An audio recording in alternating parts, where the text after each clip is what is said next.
ko po kung sino siya. Kapag nandito po siya, maririnig mo yung sigaw niya simula likod hanggang harap. Oh. Pagpasok niya, Amen! Woo! Oh. Sino kaya siya? Ang word po natin, marami rin po siyang anak. 3 lalaki, 1 babae. At pinagpala po siya ng Lord, lubos-lubos. Amen! And let us clap God to the life of Ate Casey, Sister Casey. Amen! Ayan, tagit mo si Kai Kai.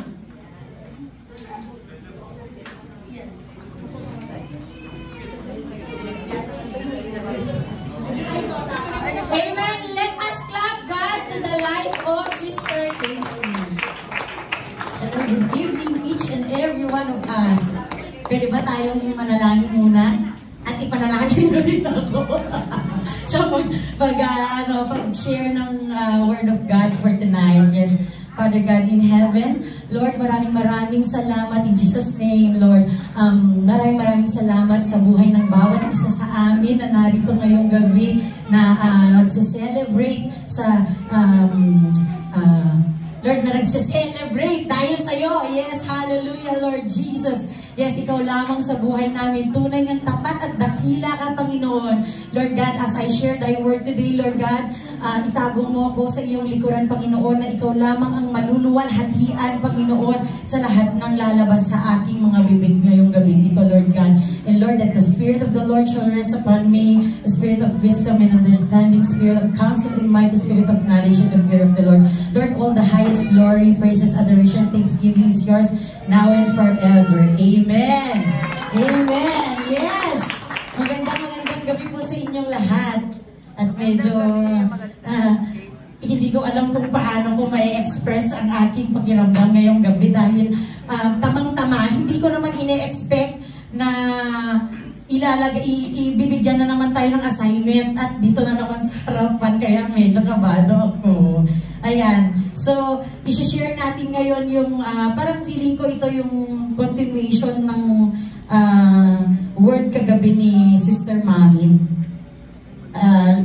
Sino po ba lahat po ba ay nakakilala sa kapatid ni Judith?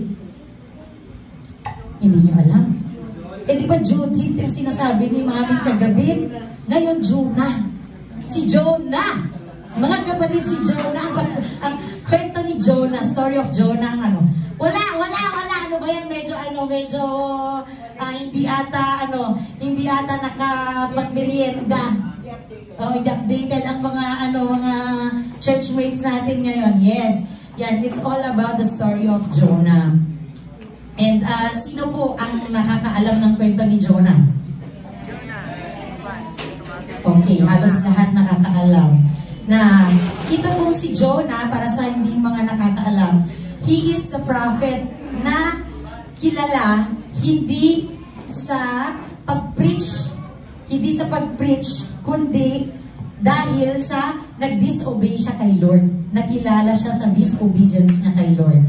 He is known to being a disobedient prophet and the prophet who ran away from God because he doesn't want the assignment that God is giving him.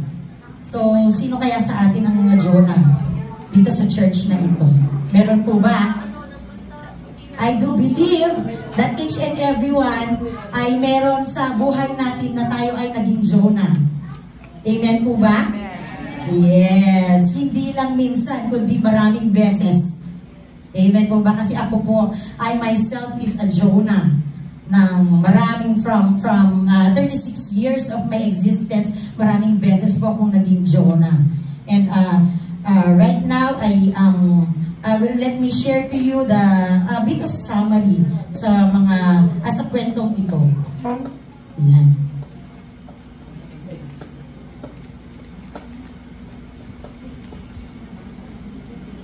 Jonah. God calls Jonah to announce the judgment against Nineveh, the capital of the Assyrian Empire that would conquer the northern kingdom of Israel. However, Jonah disobeys the Lord and flees for Tarshish, a city situated on the southwestern coast of Spain and in the opposite direction from Nineveh, northern Iraq. But he cannot escape. Yahweh cast a storm into the sea, prompting the sailors with Jonah on board the ship to implore their gods for aid. Just as the Lord previously ordered Jonah to arise, so too the caption called the prophet to arise from his slumber. Ironically, God continues to speak to Jonah. Miracle po ito ni Lord na nakikipag-usap siya sa tao, sa kanyang propeta. Amen po ba? Yan. Only this time is through the mouth of a pagan. Ayan, nangusap po ang Panginoon. Ginamit niya itong mga paganong ito na mangusap kay Jonah. Kasi si Jonah po, ayaw niyang pumunta dun sa assignment niya, which is pupunta sa Nineveh na merong inuutos sa kanya ang Lord. Na galit po kasi si Jonah sa mga taga Nineveh. Ninevites. Ang mga Ninevites po kasi ay ito ay ang mga Assyrian people known to be brutal and wicked because they removed the noses and ears of their prisoners to mark and injure them for life. Their culture was immoral, generally terrifying. Temple of prostitution, child sacrifices, abortion, and infanticide. Ang infanticide po is the crime of killing child within a year of its birth. Ayan. Kaya siguro galit na galit si Jonah kasi grabe itong mga taong ito. Parang hindi hindi sila patawad, kumbaga. Hindi ko alam kung anong term ano. Yes. Kapatawad, yan yung mga ginagawa kasi nila ay diba kung iisipin natin, very brutal yung mga ginagawa nila. And then, ito po, si Jonah ay sumakay siya sa boat na instead going to Nineveh, is going to Tarshish ang pinuntahan niya. So, yung disobedience niya, mga kapatid, na hindi niya, ayaw niyang gawin yung assignment niya from the Lord. Ang galing lang, no? Kasi si Lord, while they are going to, nasa dagat na sila, nag-utos ang Lord ng storm sa kanila. And then si Jonah kasi ay restfully sleeping doon sa boat. Tapos ang mga kasama niya, nangangamba na sila and natatakot sila kasi pray na sila ng pray doon sa iba-ibang gods nila. Iba-ibang gods nila. And then, ngayon, ang ginawa din nila, nag-cast sila ng lots, yung nagpalabunutan sila. And then, si Jonah ang nabunot. Ngayon, tinawag siya ng mga nung sailors, yung kapitan, tinawag na siya na, ikaw manalang, parang ikaw ano ba ang dahilan? Bakit ito nangyayari sa atin? Ayan. Ganyan. Tapos, and then, ngayon, sinabi ni Jonah na, wait. Ayan, sinabi ni Jonah na ito ay dahil sa akin, sabi niya. And then, in-explain niya sa kanila kung bakit dahil, bakit nararanasan nila yung kanilang nararanasan na storm ngayon. And then, ang sabi niya sa kanila, itapon ninyo ako sa dagat para tumigil. And then, ang ginawa nitong mga sailors na ito, ayan, basahin ko lang ulit. What should we do to you to stop the storm? Jonah answered, throw me into the sea and it will calm down. Yan. I know it is my fault that you are caught in this violent storm. Instead, the sailors tried to get the ship to shore, rowing with all their might. But the storm was becoming worse and worse, and they got nowhere. So they cried out to the Lord, "Oh Lord, we pray, don't punish us with death for taking this man's life. You, oh Lord, are responsible for all of this. It is your doing." Then they picked Jonah up and threw him into the sea and calmed down at once. This made the sailors so afraid of the Lord that they offered a sacrifice and promised to serve Him. Ayan. Moreover, the sailors proved themselves to be more righteous than prophet throughout the story. Jonah claims to worship the Lord reverently, meaning solemnly, na si Jonah talagang nagpre-praise siya sa Lord. Lahat ng worship, ibinibigay niya ng taimtim. But he runs from Him. Nagiging disobedient siya. And while the sailors feared God greatly as seen in their attempt to save Jonah rather than cast him overboard. Yan, mas nanalangin tuloy sila ng mahigpit sa Panginoon. Mas may takot pa sa Diyos ang mga paganong ito kaysa sa talagang nananampalataya sa Kanya, which is in reality in our Christian life today. Marami nga ang mga mananampalataya na mas matigas pa ang ulo kaysa sa hindi mananampalataya. Amen po ba? Oh, yan, lahat tayo ay, example talaga. Matatama, actually, tamang-tama ako dyan sa disobedience na yan, na sinasabi dito patungkol dito sa kwento ni Jonah. Because being disobedient, mga kapatid, for example na lang tayo na bilang mga anak sa mga magulang natin. Parati po, ang mga magulang natin, ang tanging gusto lamang sa atin ay puro kabutihan. Sino ba ang magulang na gustong idala ang anak sa kapahamakan? Yan lagi ang sinasabi parang dati kasi for my experience na dati pag pinagsasabihan ako, hindi naman ako ganun, hindi naman ako katulad ng ibang tao, bakit mo ako igagaya sa kanila? Ngunit, in the long run, nung ako ay nagkaroon na ng anak, nagkaroon na ako ng pamilya, ng sariling pamilya, ay tama pala yung mga magulang ko. Na when I disobeyed my parents, puro kamalian. Alam mo yung hindi ako, kung saan-saan ako napupunta. But only if, nakinig ako sa magulang ko, sana, nasa mas maayos na daan ako. Siguro, truly, the Lord work things together for good. Na even in our disobedience, talagang idadala ka niya sa right track. Because He is a sovereign God. Amen po ba? Ayan.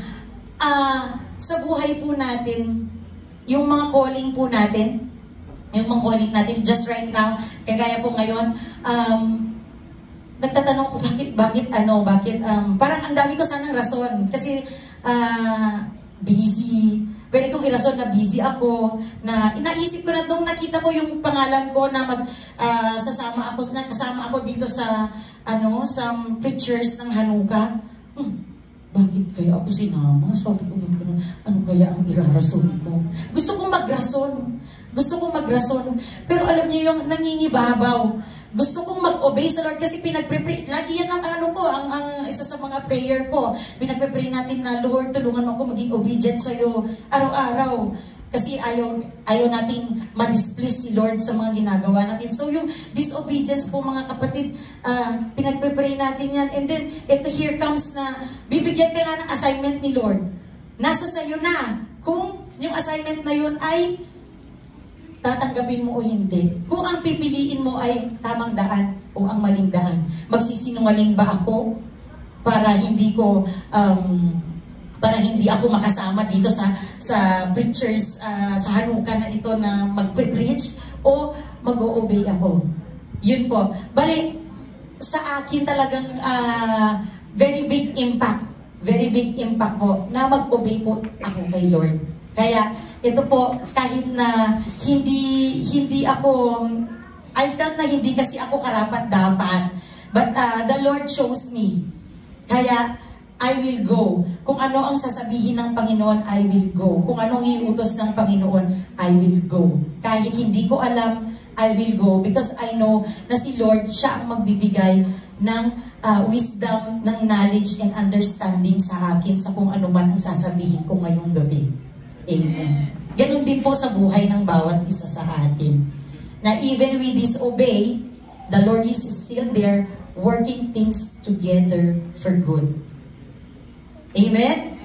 Amen. Ayan. And actually this chapter lang sana ang i-share ko. But I will also share na the kung paano ang miracles again ni Lord sa buhay ni Jonah. Nung si Jonah ay itinapon na, so the storm calm. So okay na yung mga pagano na yon. Dahil kasi mapapahamak sila eh. Kapag si Jonah nandun pa lang sa boat na yun, mamamatay silang lahat. Dahil sa storm, alam niyo naman na si Lord. Kapag sinabi niya. But then, He told them na itapon niyo ako sa dagat. And then here comes na from the inside of the fish, Jonah prayed to the Lord. Yan. Nag-provide si Lord. Nag-provide si Lord. Ang galing, no? Kasi kahit nag-disobey si Jonah, na kahit sana parang kaparusahan sana ni Jonah, nakainin siya ng fish, ay hindi yun yung hindi yun yung gusto ng Lord. Because He would like to work things together for good nga. Ayan, dahil kinain si Jonah. Kung tutuusin dun sa 3 days, 3 days po nag-stay si Jonah sa tiyan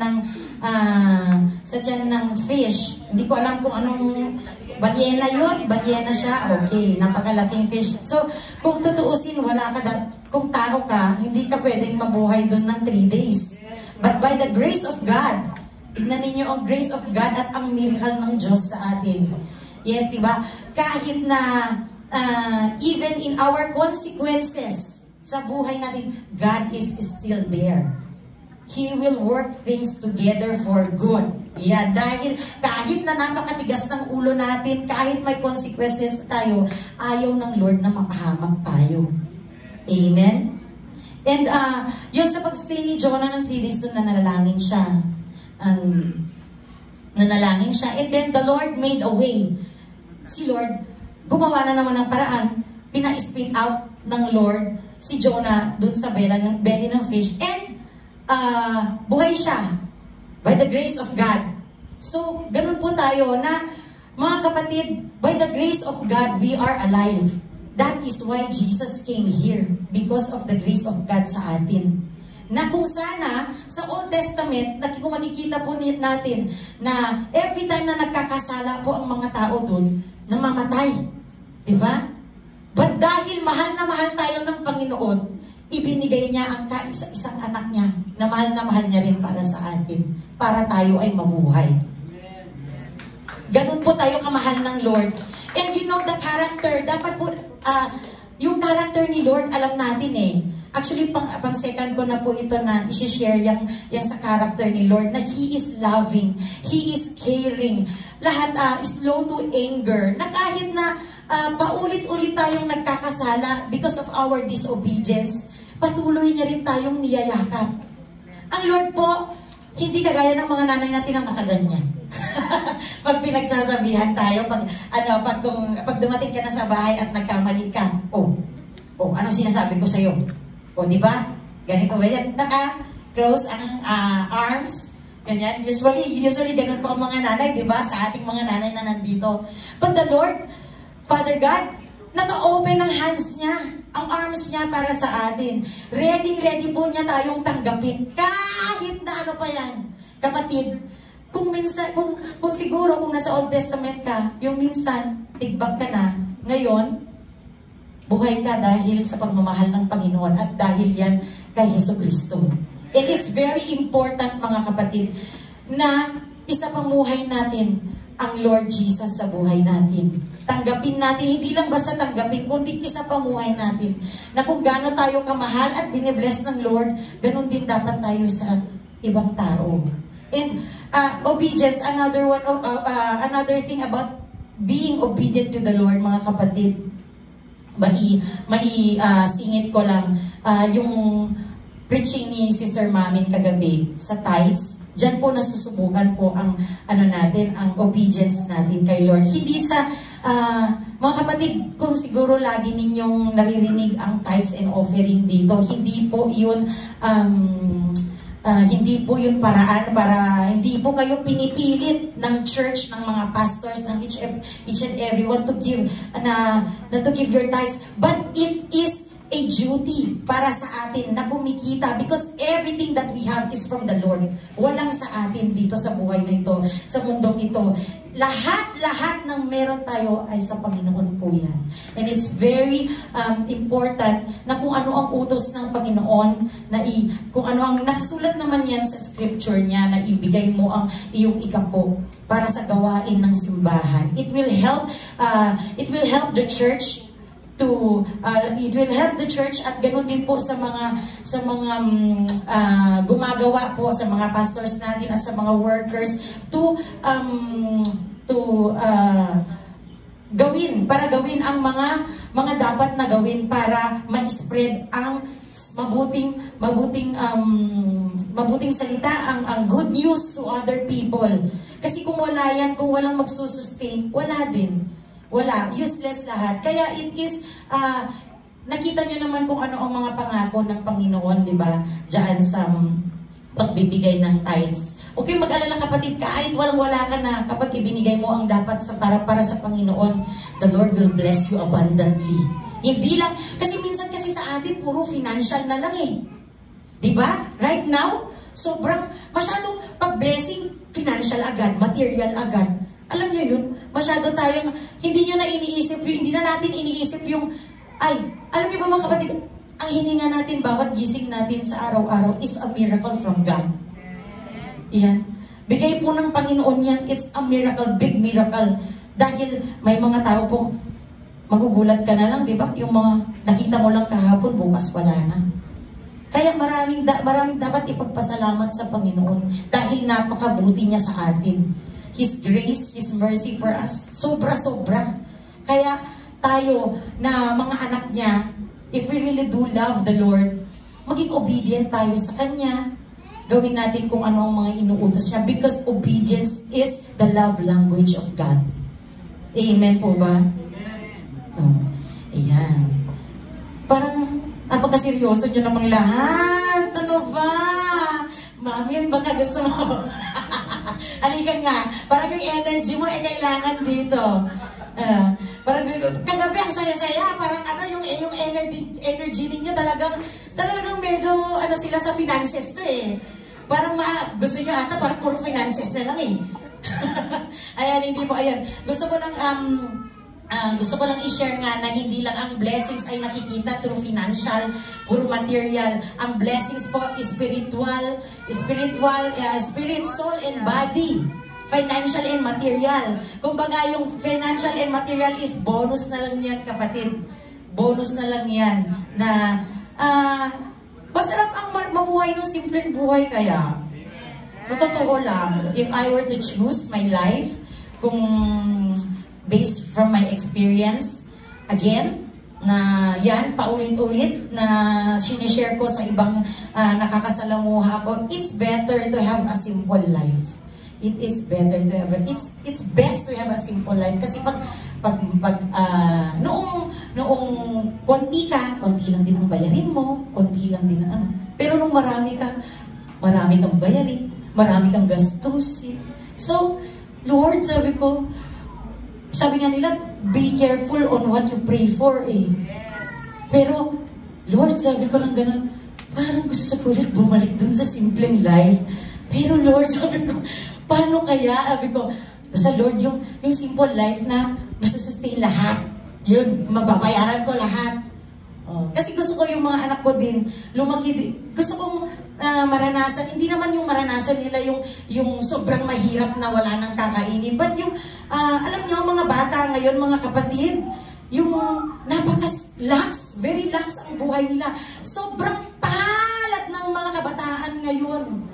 Sobrang palad nyo na noong mga kabataan namin, nagpapasalamat ako sa Diyos dahil naranasan ng generation namin yung hirap ng buhay na nakakakain kami ng pagkain namin, kanin na may kape at asukal, tapos kape ay kanin at bagoong at mantika.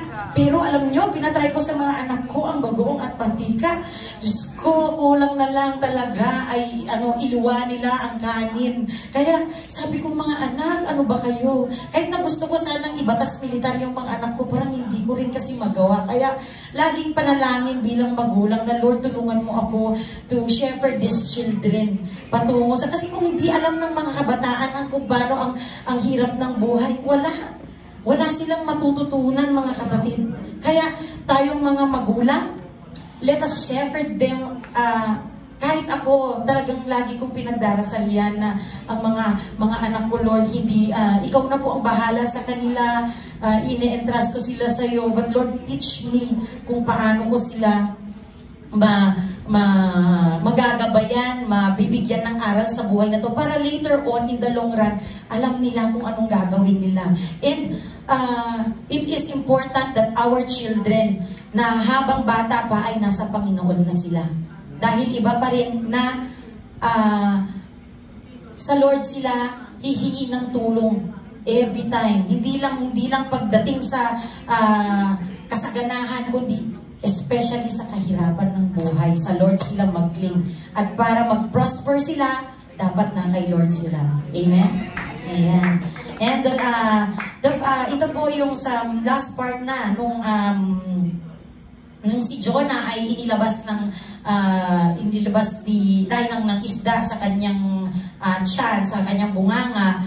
Nitong si Jonah ay pumunta na sa Nineveh or Nineveh para sa mga slang.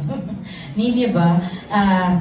So inano niya, dineclare niya na ngayon, yung preach niya na ngayon yung sinasabi ng Panginoon, yung utos ng Panginoon sa kanya na in 40 days,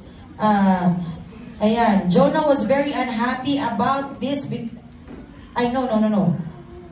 Sa third yan. Once again, the Lord spoke to Jonah. He said, go to Nineveh, that great city, and proclaim to the people the message I have given you. So Jonah obeyed the Lord and went to Nineveh, a city so large that it took 3 days to walk through it. Jonah started through the city, and after walking a whole day, he proclaimed, in 40 days, Nineveh will be destroyed.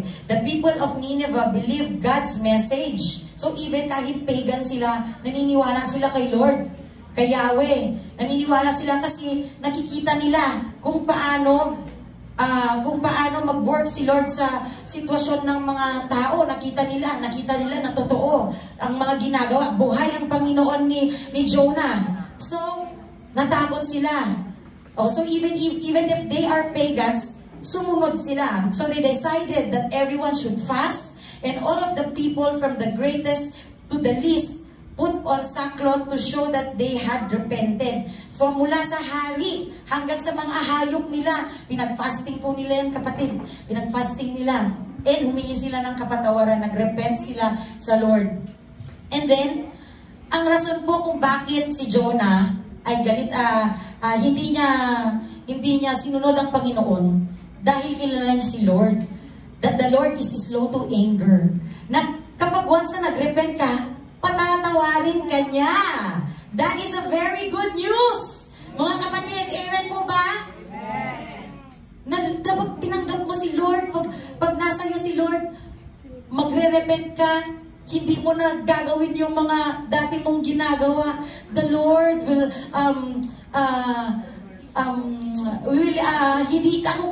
yayakapin ka niya. Yayakapin ka niya ng buong puso. Because that is God. That is the characteristic of God. Slow to anger, loving, caring. Ayan. Kaya galit na galit si Jonah. Hindi niya matanggap. Feeling niya siya lang ang anak ng Diyos. Na hindi siya pwede na Lord, yan hindi naman kapatapatawad ang mga ginagawa ng mga iba, kung patatawarin. Minsan meron tayong ganun, di ba? Oh. Amen po ba? Na pag meron kang yung mga si Lord, I love your enemies. Actually, ito po ang aral dito, love your enemies, dito sa 4th chapter ni Jonah. Love your enemies. O di ba? Minsan dahil kaaway mo ang isang tao, may nagawang hindi maganda sa'yo, parang, ay, hindi yan papatawarin ni Lord. So Lord, sana alam mo yung galit sa puso mo, and hindi ka ready magpatawad. Marami sa atin ang ganito sinasabi, pinatawad na, pero di naman makalimutan yung ginawa. Amen ba? Sino na? Hello? Wala. So, ibig sabihin natatamaan din sila ng mga to. Wala na tahimik silence means yes. Pero mga kapatid, ayun pa, I encourage you, even we have enemies, let's pray for them and let's pray for ourselves. Na, Lord, bigyan mo ko ng pusong mapagpatawad, please. Kahit na mahirap, mga kapatid. Makita mo man sa Facebook ang mga taong araw-araw mo man silang makita. Actually, mga kapatid, yan ay ang isa sa lesson din sa akin. Again, sa mother-in-law ko, araw-araw ko po nakikita yun sa bahay mo. Na araw-araw po, yung inis ko sa kanya, araw-araw din, mga kapatid. Nung tayo ay hindi pa nakakilala sa Panginoon. As in, pagkagising ko pa lang sa umaga, tinitignan ko na yan. Galit na ako. Hindi ko alam kung paano ako magsisimula, kung paano ako magtratrabaho. Napakabigat. Wala akong katahimikan sa puso ko, mga kapatid. But if only I chose, if only that time ay lumapit na ako sa Panginoon, I repented. Sana kung mga time na nun, sana hindi ako, o sana walang nasa huli ang pagsisisi. Na ngayon, nawala na yung taong yun, na sana pala everyday, na sana pinili kong magpatawad sa kanya. Magpatawad para smooth ang flow ng family. Kasi iba pa rin sa bahay. Kapag mas maganda ang bahay na tahimik, na mapayapa, na punong-puno ng pagmamahalan. Kaysa sa bahay na malaki, tapos malaki, maganda nga, pero punong-puno naman ng grudges sa pamilya. Kaya, kapatid, hindi lang sa pamilya, kundi sa ibang tao. Let us choose to love. Let us choose to forgive other people kahit napakahirap. Because the Lord is pleased with forgiving others because that is God. Forgiving ang ating God. Dahil we are made by the image of God. Amen po ba? So, let us encourage everyone to show, let us be the salt and light to each and everyone, na makita nila ang Panginoong Jesus sa buhay natin. And, ayan, doon sa last part, na si Jonah and Jonah's anger and God's mercy, ang sabi nga dito sa last part na to, na Jonah was very unhappy about this and became angry, so he prayed, Lord, didn't I say before I left home that this is just what you would do? That's why I did my best to run away to Spain. I knew that you are loving and merciful God, always patient, always kind, and always ready to change your mind. Kahit anong disobedience, kahit anong pagkakamali, He can change His mind because He loves us and not punish. Now then, Lord, let me die. Gusto na rin ni Jonah mamatay.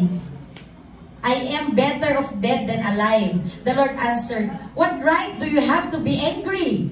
Question niya pa ang Lord. Jonah went out east of the city, lumabas siya, and sat down. He made a shelter. He made a shelter for himself and sat in its shade, waiting to see what would happen to Nineveh. Nag-expect pa rin siya na merong something na gagawin si Lord dun sa Nineveh. Nagbago ng isip ni Lord dahil nagrepent sila. Ay di na niya lilipulin ang Nineveh. Kaya si Jonah, expectoran pa rin siya, punta dun sa labas ng city at nag-aantay. Then the Lord God made a plant grow up over Jonah to give him some shade. Diba? Napakabuti pa rin ng Lord. Sa kanya, kahit na pine-question pa siya, sino naman siya para questionin ng Panginoon, diba? Si Lord Jun, tapos questionin mo. And then, dahil meron gustong iparating ang Panginoon na mensahe sa kanya, still, the Lord provided for him. Ganon si Lord sa buhay natin, diba? Yun nga, meron tayong consequences sa buhay natin, pero The Lord provides. Wala sa location, wala sa sitwasyon, basta He provides. Kahit hindi mo sabihin sa Kanya, He will provide. Ayan. Kaya huwag na rin problema. Huwag na tayong problema sa bills. Yes! Huwag na tayong problema sa bills, sa lahat ng yan, mga gagamitin natin, susuotin natin, kakainin natin, because our God is a Jehovah Jireh, who gives, who provides for everything, for every need of each and every one of us. Then, Jonah was extremely pleased with the plant, yung pinagrow ni Lord na plant. But at dawn, the next day, at God's command, a worm attacked the plant and it died. After the sun had risen, God sent a hot east wind, and Jonah was about to faint from the heat of the sun beating down on his head. So he wished he were dead. I am better off dead than alive, he said. But God said to him, what right do you have to be angry about the plant? Jonah replied, I have every right to be angry enough to die. And the Lord said to him, this plant grew up in one night and disappeared the next. You didn't do anything for it and you didn't make it grow. Yet, you feel sorry for it. How much more then should I have pity on Nineveh, that great city? Di po ba mga kapatid? Ang Panginoon ko, sa sobrang pagmamahal niya sa atin, kahit pa hindi man tayo ang mga sinabing tunay na anak, hindi man tayo Israelites na masasabi, ay minahal pa rin tayo ng Panginoon. He gave us the chance. He gave us the chance to be part of His family. And binigay niya ang Panginoong Jesus sa atin. And we are, sobra-sobra lang, no, yung pagmahal ng Panginoon talaga. Wala akong ibang masabi kundi, thank you, Lord, for that love. For that love. Pwede ba natin palakpakan ng Panginoon sa pagmamahal niya sa atin? Kasi yung pagmamahal niya, mga kapatid, hindi natin makukuha dito sa mundong ito, sa mga tao sa paligid natin. That is steadfast love and mercy na sinasabi. Hindi natin matatagpuan yan kahit sa mga asawa natin, sa mga anak natin. Sila yan, mga tao sa paligid natin, kayang-kaya tayong iwan anytime. Kahit pa sabihin mo, tatay mo yan, nanay mo yan, kapatid mo yan. Kahit sino pa dyan na mangako sa'yo, hindi kita iiwan forever. Joke mo lang yan. Totoo lang. Sa salita mo lang, sa bibig mo lang yan. Pero ang Diyos, kapag sinabi niya, sinabi niya. Amen po ba? Lahat ng kautusan ng Panginoon, kapag sinabi niya, sinabi niya. Pag sinabi niya pagpapalain ka niya, pagpapalain ka niya. Hindi mo matatakbuhan yan. Kung ano ang blessing na ibibigay niya sa'yo, kahit patakbuhan mo yan, lalapit at lalapit yan sa'yo, kapatid. Kaya ano po ang dapat natin gawin? Maging obedient tayo kay Lord. Simulan na natin, mga kapatid. Today is the day that the Lord has made for us. Kaya we should be glad in it because we have the chance, every chance in our life to give our obedience to the Lord. Yan, let's receive Jesus sa buhay natin. Therefore, yan po, isa pamuhay po natin ang mga katuruan ng Panginoon. Let's be obedient in everything that we do. Mahirap man, mga kapatid, ang mga talagang narrow is the road to life talaga. Mahirap, masakit. Diba? Napakasakit, napakahirap, kipot talaga. But let's be obedient kung gusto natin na balang araw makokoronahan tayo at maririnig natin sa Panginoon. Diba? Well done, my good and faithful servant. Ang sarap, diba, mga kapatid? And that's the word of God for tonight. I pray na bless ko ang each and every one of us. Lord, thank you so much sa gabi nito. Glory to you, O Lord God, for everything. Amen. In Jesus' name. Ayan. So, ito na. Mga kapatid, actually, hindi ito kasi ako po ay magpe-preach sana on the 29.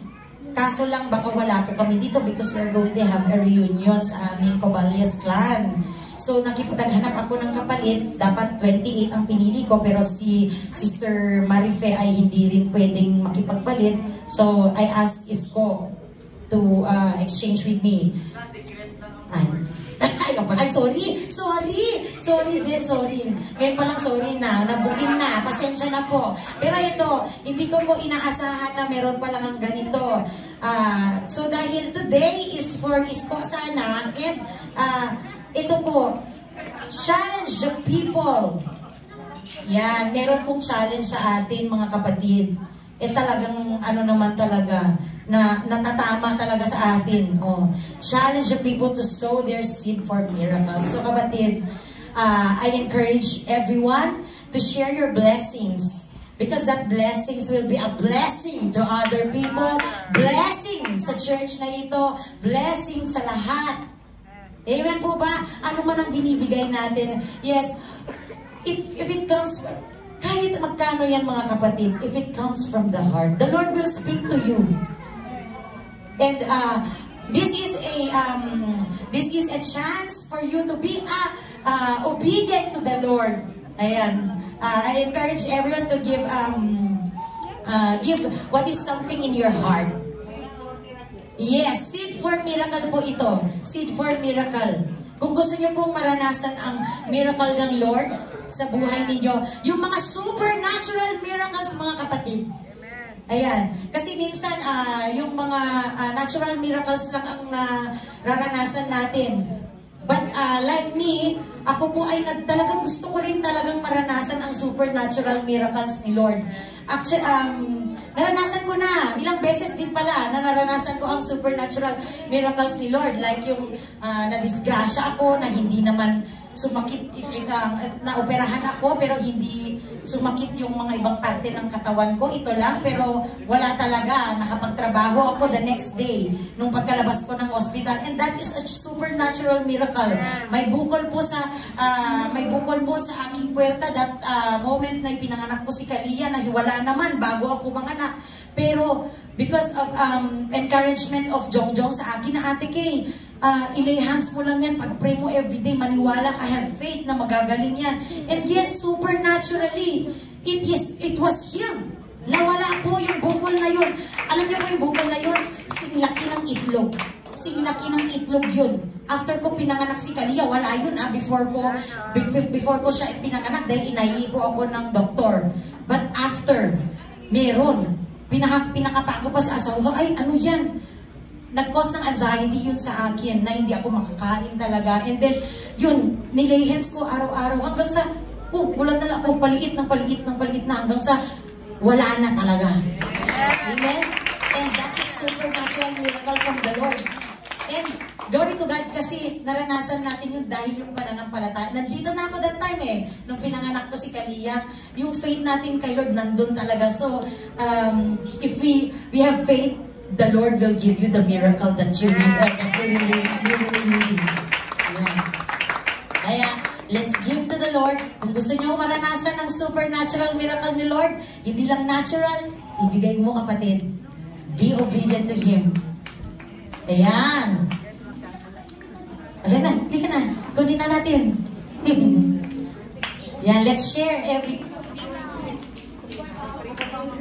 wait lang. Kukuha din ako ng pag-supernatural miracle ko.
kapatid.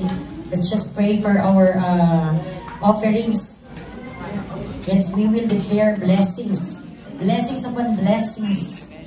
Yan. Father God in heaven, maraming salamat, Lord God, sa gabing ito, Lord God, again, for the lives of each and every one of us. Lord, tunay nga, dakila ka, dakilang yung pagmamahal, ang katapatan mo sa aming buhay, Panginoon. Wala na po kaming ibang hihilingan pa, because hindi ka lamang sapat, kundi sobra-sobra pa, Panginoon, ang presence mo sa buhay namin. Lord God, minsan hindi man namin ito maramdaman, Panginoon, but truly, Lord God, hindi mo kami winawala sa iyong paningin, Panginoon. Nariyan kami sa iyong puso, Panginoon, at papasalamat kami for that grace and mercy that you always give on us, Lord God. That, Lord, that even we are being disobedient sa buhay na ito, Lord God, magmula nang kami may panganak hanggang sa mga oras na ito, Panginoon, may mga times na disobedient kami sa iyo, Lord God. Ay, Lord, maraming salamat at patuloy mo kaming tinatanggap everyday, Panginoon. And Lord, itinataas namin sa iyo, Panginoon, ang mga offering na ito, Lord God, for miracles, Panginoon, na Lord, ikaw ang mag-work sa buhay ng bawat isa sa amin. Lord God, ano man ang mga binigay ng mga tao, ng mga kasamahan dito sa church na ito, Lord, ang mga kapatiran, Panginoon, nabukal sa kanilang puso to offer to you, Panginoon. Lord, iparanas mo sa kanila ng siksik, liglig at umaapaw ang supernatural miracles sa buhay nila, Lord God. Spirit, soul, and body, financial and material, Lord God. Lord, walang imposible sa iyo, Panginoon. Na Lord, lahat ng ito, ano mo nang meron kami, ang buhay na ito ay galing sa iyo, Panginoon. Na Lord, wala nang ibang maitataas sa buhay namin, kundi ikaw lamang, Panginoon. Maraming salamat, and we decree and declare, Panginoon, na ang mga offering na ito, Lord God, ay gagamitin mo, Lord God, tremendously sa buhay ng bawat isa sa amin, Panginoon, miraculously, Lord God, na hindi man ito maipag-pray, Panginoon, Lord God, ay ibibigay mo ito ng siksik, liglig at umaapaw sa buhay ng bawat isa. Lord God, fill our hearts, Panginoon, fill our hearts with your presence, Father God, and I pray that each and every one of us, Panginoon, will be obedient to your word from this moment on, Panginoon, na anuman ang meron kami, lagi mong ipaalala sa amin na ang meron kami ay galing sa iyo lamang, Panginoon, Lord God. And Father God, we thank you for everything. We thank you for this life, Panginoon. And to you all the glory, highest praises, adoration, and thanksgiving, now and forever, in Jesus Christ of Nazareth's mighty name. Amen. Amen. Ngayon po ay maaari na po ulit tayong umupo.